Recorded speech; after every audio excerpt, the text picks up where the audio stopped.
끝없이 펼쳐진 평원, 지평선 너머로 사라지는 붉은 석양. 미국 텍사스의 광활한 대지 위에서 한 여성이 하늘을 올려다보고 있습니다. 그녀의 눈에는 어린 시절부터 품어온 막연한 동경이 서려 있었죠. 일본 애니메이션을 보며 상상했던 아시아의 모습. 그 어딘가에 자신이 정말 속할 곳이 있을 거라는 믿음을 안고 살아왔습니다. 하지만 텍사스의 단조로운 일상은 그녀에게 늘 답답함만을 안겨주었습니다. 3층 넘는 건물조차 보기 힘든 이곳에서 그녀는 언젠가 진짜 자신의 삶을 찾을 수 있을 거라는 희망을 놓지 않았습니다. 그리고 그 희망은 결국 현실이 되었습니다. 지금 여러분께 들려드릴 이야기는 한 여성이 어떻게 지구 반대편 한국에서 인생 최고의 선택을 하게 되었는지에 대한 진솔한 고백입니다. 안녕하세요. 저는 미국 텍사스에서 태어나고 자란 평범한 여성입니다. 어릴 적 제가 가장 좋아했던 시간은 일본 애니메이션을 보는 시간이었어요. 세일러문, 드래곤볼, 원피스, 화려한 색감과 역동적인 스토리에 푹 빠져 살았죠. 그 당시엔 몰랐지만 그때부터 이미 아시아에 대한 막연한 동경이 마음 한구석에 자리 잡고 있었던 것 같아요. 텍사스는 정말 넓었어요. 차로 몇 시간을 달려도 똑같은 풍경이 계속 이어졌죠. 끝없는 평원, 가끔 보이는 목장, 그리고 지평선까지 뻗어있는 일직선 도로. 처음엔 그런 광활함이 자유로워 보였지만 시간이 지날수록 답답함으로 변해갔어요. 특히 도시 생활에 익숙한 친구들이 부러웠어요. 우리 동네엔 3층 넘는 건물을 찾기가 어려웠거든요. 학교에서 돌아오면 집 앞 현관에 앉아서 하늘만 바라보곤 했어요. 구름 한 점 없는 맑은 하늘이 너무 넓어서 오히려 외로웠어요. 그럴 때마다 애니메이션 속 도쿄의 모습이 떠올랐죠. 네온 사인이 빛나는 거리, 사람들로 붐비는 시부야 교차로, 높이 솟은 빌딩들. 그런 곳에서 살면 얼마나 신날까 상상하며 하루하루를 보냈어요. 부모님은 전형적인 텍사스 사람들이었어요. 대대로 이곳에서 살아온 가족이었고 굳이 다른 곳으로 나갈 이유를 찾지 못하셨죠. 저만 유독 다른 세상에 대한 호기심이 강했던 것 같아요. 고등학교 때 진로 상담을 받으면서도 해외로 나가서 살고 싶다고 말했을 때 선생님조차 현실적으로 생각해보라고 하셨어요. 하지만 저는 포기할 수 없었어요. 어딘가에 제가 진짜 행복할 수 있는 곳이 있다는 확신이 있었거든요. 그때는 몰랐어요. 그 어딘가가 바로 한국이 될 줄은 말이에요. 아시아에 대한 막연한 동경은 있었지만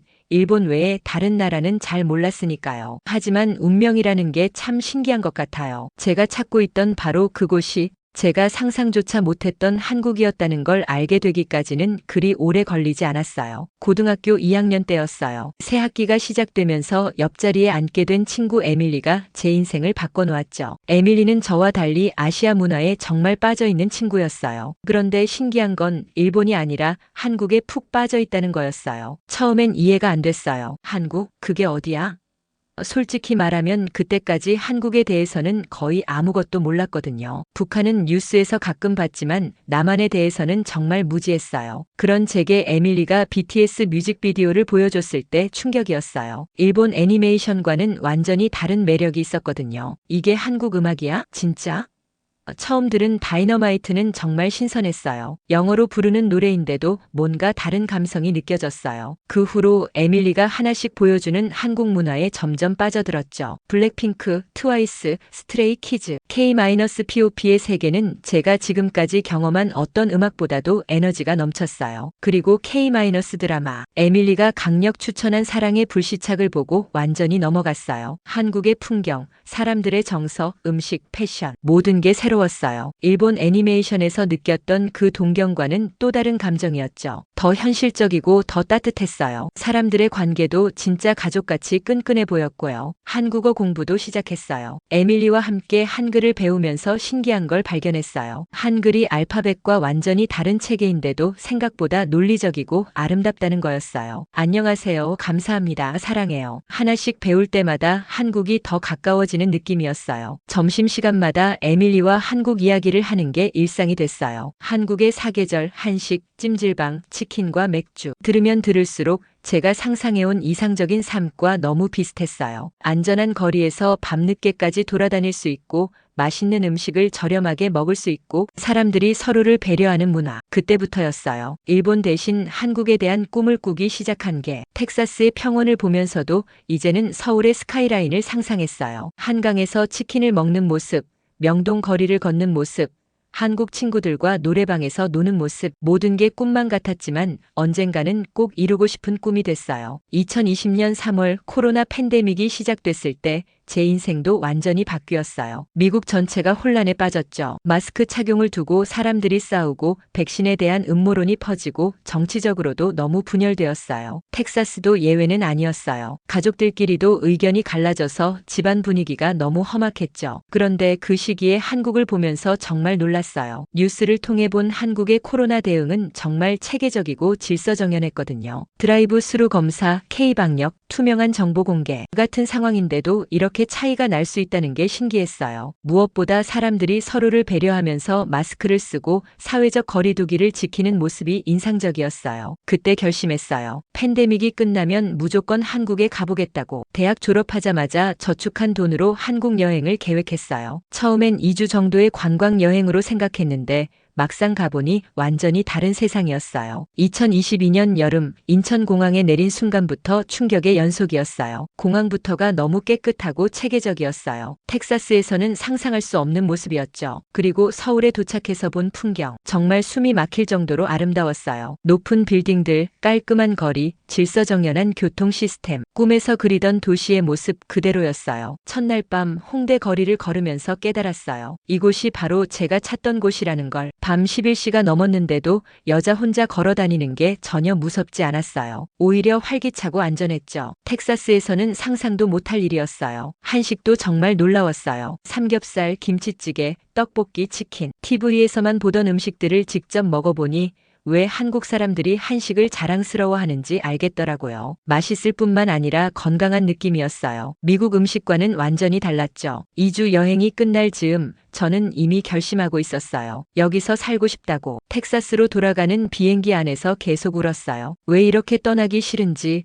왜 이렇게 한국이 그리운지 그때 깨달았어요. 제가 평생 찾던 집이 바로 한국이었다는 걸. 2023년 봄 드디어 한국행 편도 티켓을 끊었어요. 가족들은 처음엔 반대했지만 제 결심이 확고하다는 걸 알고 결국 응원해 주셨어요. 짐을 정리하면서도 실감이 안 났어요. 정말로 제가 한국에서 새로운 삶을 시작하게 되다니. 처음 한 달은 정말 힘들었어요. 언어의 벽이 생각보다 높았거든요. 드라마에서 배운 한국어와 실제 생활에서 쓰는 한국어는 완전히 달랐어요. 은행 업무 보기, 집 구하기, 핸드폰 개통하기 모든 게 어려웠죠. 그래도 포기하지 않았어요. 강남에 있는 언어학원에 등록해서 본격적으로 한국어 공부를 시작했어요. 언어학원에서 만난 다른 외국인 친구들이 큰 힘이 됐어요. 일본에서 온 유키, 독일에서 온 마르쿠스, 베트남에서 온 민, 모두 저처럼 한국에서 새로운 삶을 꿈꾸는 사람들이었어요. 함께 한국어를 배우고 한국 문화를 체험하면서 점점 적응해 나갔죠. 6개월 후 드디어 영어 강사 일자리를 구했어요. 강남의 한 학원에서 초등학생들을 가르치는 일이었는데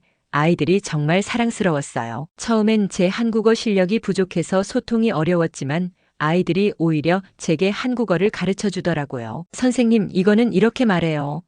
하면서요. 그해 가을 제 인생에 특별한 가족이 생겼어요. 유기견 보호센터에서 만난 작은 강아지 몽이를 입양한 거예요. 몽이는 믹스견인데 정말 똑똑하고 사랑스러웠어요. 몽이와 함께 한강공원을 산책하고 동네 카페에서 쉬고 펜션에 여행도 다니면서 진짜 한국 생활의 즐거움을 알게 됐어요. 한국인 친구들도 생겼어요. 학원 동료 선생님들, 언어 교환으로 만난 친구들, 동네 카페 사장님 모두 저를 진짜 가족처럼 대해줬어요. 추석이나 설날에는 집에 초대해서 전통 음식도 해주시고 아플 때는 병원까지 데려다 주시고 외국인인 저를 이렇게까지 챙겨주시는 모습에 정말 감동했어요. 한국어 실력도 늘고 일도 안정되고 소중한 인연들도 생기면서 한국 생활이 점점 행복해졌어요. 매일 아침 몽이와 산책하면서 정말 한국에 와서 잘했다는 생각이 들었어요. 텍사스에서의 답답했던 시간들이 이 행복을 위한 준비 과정이었던 것 같았어요. 솔직히 말하면 저는 미국에 있는 가족들과 그리 가깝지 않았어요. 부모님은 저를 사랑하시지만 제가 추구하는 삶을 이해하지 못하셨거든요. 왜 굳이 그렇게 멀리 가서 고생하려고 하느냐, 미국만큼 좋은 나라가 어디 있느냐는 식이었죠. 형제들도 각자의 삶에 바빠서 서로 자주 연락하지 않았어요. 그런데 한국에서는 정말 다른 경험을 했어요. 피 한 방울 섞이지 않은 사람들이 저를 진짜 가족처럼 대해준 거예요. 특히 제가 일하는 학원의 원장님이신 김 선생님은 정말 어머니 같으셨어요. 제가 아플 때는 집까지 와서 죽도 끓여주시고 명절에는 고향집에도 데려가 주셨어요. 얘야, 여기가 내 집이야. 언제든지 힘들면 와. 김 선생님의 그 말씀을 들을 때마다 눈물이 났어요. 미국에서는 가족한테도 들어본 적 없는 말이었거든요. 한국 사람들의 정이라는 게 정말 특별한 것 같아요. 혈연이 아니어도 진심으로 상대방을 걱정하고 챙겨주는 문화. 동네 이웃들도 마찬가지였어요. 아래층에 사시는 할머니는 제가 지나갈 때마다 외국에서 와서 고생 많다며 김치나 반찬을 챙겨주셨어요. 옆집 아주머니는 제가 몸살이 났을 때 해열제를 사다 주시고 병원까지 같이 가주셨죠. 처음엔 그냥 친절한 거라고 생각했는데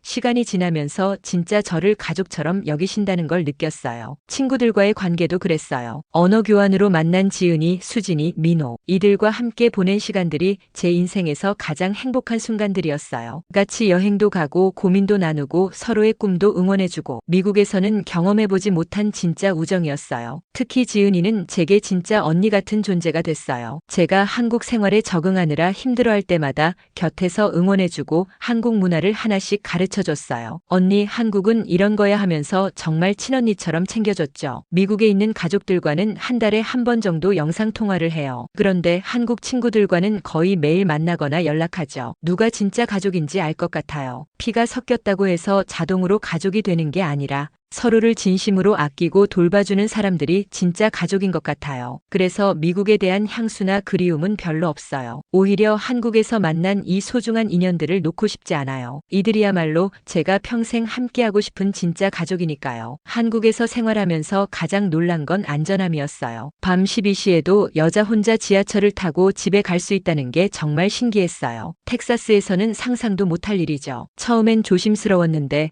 몇 달 지나니까 정말 안전하다는 걸 몸으로 느꼈어요. 새벽에 몽이 산책을 나가도 무서운 생각이 전혀 안 들어요. 의료 시스템도 정말 훌륭해요. 미국에서는 병원 가는 게 정말 부담스러웠거든요. 보험 때문에 복잡하고 비용도 엄청 비싸고. 그런데 한국은 건강보험이 잘 되어 있어서 웬만한 치료는 부담 없이 받을 수 있어요. 몇 달 전에 독감에 걸렸을 때도 동네 병원에서 간단하게 치료받고 약도 받았는데 비용이 정말 저렴했어요. 교통 시스템은 정말 감탄스러워요. 지하철, 버스, 택시, 모든 대중교통이 정시에 운행되고 요금도 저렴해요. 특히 지하철은 정말 편리해요. 서울 어디든 갈 수 있고 환승도 쉽고 역마다 편의시설도 잘 되어 있어요. 텍사스에서는 차 없이는 생활이 불가능했는데 한국에서는 차 없이도 전혀 불편하지 않아요. 그리고 한식. 처음에는 매운 걸 잘 못 먹었는데 지금은 김치찌개가 없으면 안 될 정도로 한식에 빠져버렸어요. 신기한 건 한식을 먹으면서 몸이 정말 건강해졌다는 거예요. 미국에서는 패스트푸드와 가공식품을 많이 먹었는데 한국 와서 집밥과 한식 위주로 먹으니까 피부도 좋아지고 몸도 가벼워졌어요. 한국의 배달 문화도 정말 신세계였어요. 새벽에도 배달이 되고 앱으로 주문하면 금방 와요. 종류도 엄청 다양하고 가격도 합리적이에요. 혼자 살면서 요리하기 귀찮을 때 정말 유용해요. 특히 치킨 배달은 정말 한국만의 문화인 것 같아요. 쇼핑도 너무 편해요. 온라인 쇼핑하면 다음날 바로 오고 편의점은 24시간 운영하고 대형마트도 늦게까지 해요. 필요한 물건이 있으면 언제든지 쉽게 구할 수 있어요. 텍사스에서는 쇼핑 한 번 하려면 차를 타고 1시간씩 가야 했는데 한국에서는 걸어서 5분 거리에 모든 게 다 있어요. 무엇보다 생활의 질이 정말 높아졌어요. 문화생활도 풍부하고 계절마다 즐길 거리도 많고 사람들도 친절해요. 한국에서 사는 게 정말 행복해요. 미국에서는 느껴보지 못한 만족감이에요. 한국에서 살면서 많은 외국인들을 만났어요. 그런데 안타깝게도 한국 생활에 적응하지 못하고 고국으로 돌아가는 사람들도 꽤 봤어요. 처음엔 왜 그런지 이해가 안 됐는데 시간이 지나면서 이유를 알게 됐어요. 바로 언어와 문화에 대한 자세의 차이였어요. 성공적으로 정착한 외국인들의 공통점은 한국어를 정말 열심히 배우고 한국 문화를 존중한다는 거였어요. 반대로 적응하지 못하는 사람들은 영어로도 충분히 살 수 있다. 굳이 한국 방식을 따를 필요 없다는 식의 생각을 가지고 있었어요. 저는 처음부터 한국어를 제대로 배우겠다고 마음먹었어요. 언어학원에서 기초를 다지고 한국인 친구들과 대화하면서 실력을 늘렸죠. 드라마나 예능 프로그램도 자막 없이 보려고 노력했어요. 처음엔 30%도 못 알아들었는데 지금은 90% 이상 이해할 수 있어요. 한국어를 배우면서 신기한 걸 발견했어요. 언어 속에 한국 사람들의 정서와 사고방식이 담겨 있다는 거예요. 높임말 체계, 정중한 표현들, 상황에 따른 어투 변화. 이런 걸 배우면서 한국인들이 얼마나 상대방을 배려하는 민족인지 알게 됐어요. 문화도 마찬가지였어요. 처음엔 이해가 안 되는 것들이 많았어요. 회식 문화, 나이에 따른 서열, 집단주의적 성향, 미국의 개인주의 문화와는 완전히 달랐거든요. 하지만 무작정 비판하지 않고 왜 그런 문화가 생겼는지 이해하려고 노력했어요. 그러다 보니 한국 문화의 아름다운 면들을 발견하게 됐어요. 어른을 공경하는 마음, 공동체를 위해 개인이 희생하는 정신, 어려운 사람을 도와주는 따뜻함, 이런 가치들이 정말 소중하다는 걸 깨달았어요. 언어 교환을 하면서 만난 독일 친구 마르쿠스는 항상 한국 사람들은 왜 이렇게 복잡하게 사냐고 불평했어요. 결국 1년 만에 독일로 돌아갔죠. 반면에 일본 친구 유키는 저처럼 한국어와 문화를 열심히 배웠고 지금은 한국 회사에 취직해서 잘 살고 있어요. 제가 생각하기에 외국에서 성공적으로 살려면 그 나라의 언어와 문화를 존중하고 받아들이는 자세가 가장 중요한 것 같아요. 물론 모든 걸 다 따라할 필요는 없지만 최소한 이해하고 존중하는 마음은 있어야 해요. 그래야 진짜 그 나라의 일원이 될 수 있고 행복한 삶을 살 수 있어요. 언제 미국으로 돌아갈 거예요? 이 질문을 정말 많이 받아요. 한국 사람들뿐만 아니라 미국에 있는 가족들도 종종 물어보죠. 그럴 때마다 저는 확신에 찬 목소리로 대답해요. 저는 미국으로 돌아갈 생각이 없습니다. 한국에서 산 지 이제 2년이 다 되어 가는데 하루도 후회한 적이 없어요. 오히려 왜 더 일찍 오지 못했나 아쉬울 따름이에요. 여기서 보내는 모든 순간들이 정말 소중하고 행복해요. 아침에 몽이와 함께 한강공원을 산책하는 시간이 하루 중 가장 좋아요. 탁 트인 강변을 걸으면서 서울의 스카이라인을 바라보면 정말 꿈 같다는 생각이 들어요. 텍사스의 끝없는 평원 대신 이제는 서울의 아름다운 하늘 아래서 제 인생을 만들어가고 있어요. 요즘에는 더 큰 꿈도 생겼어요. 한국어를 더 완벽하게 구사하고 싶고 한국 문화를 더 깊이 이해하고 싶어요. 그리고 언젠가는 한국 시민권도 받고 싶어요. 한국이 제게는 단순한 거주지가 아니라 진짜 조국이 되었거든요. 최근에는 유튜브 채널도 시작했어요. 제 일상을 공유하고 한국에 관심 있는 외국인들에게 도움이 되고 싶어서요. 댓글을 보면 정말 많은 사람들이 저처럼 한국에서의 삶을 꿈꾸고 있더라고요. 그런 분들에게 조금이라도 도움이 될 수 있다면 정말 기뻐요. 가끔 미국에 있는 친구들이 한국 음식만 먹어서 안 질리냐, 한국어로만 대화해서 답답하지 않냐고 물어봐요. 전혀 그렇지 않아요. 오히려 매일 새로운 걸 배우고 경험할 수 있어서 더 재미있어요. 한국에는 아직도 제가 모르는 게 너무 많거든요. 올해는 제주도와 부산 여행도 계획하고 있어요. 한국의 아름다운 자연도 더 많이 보고 싶고 지역마다 다른 문화도 경험해보고 싶어요. 몽이와 함께 펜션에서 하룻밤 자는 것도 정말 기대돼요. 한국이 제2의 조국이에요. 이 말을 할 때마다 정말 가슴이 뭉클해져요. 태어난 곳은 바꿀 수 없지만 진짜 집은 스스로 선택할 수 있다는 걸 한국에서 배웠어요. 저에게는 한국이 바로 그런 곳이에요. 인생 최고의 선택이자 영원히 살고 싶은 제2의 조국. 한국에서 보내는 모든 시간이 정말 감사하고 행복해요. 제가 한국으로 이주하고 결코 후회하지 않는 이유. 이제 아시겠죠? 한국은 저에게 꿈을 현실로 만들어준 마법 같은 나라예요. 그리고 앞으로도 계속 그럴 거예요.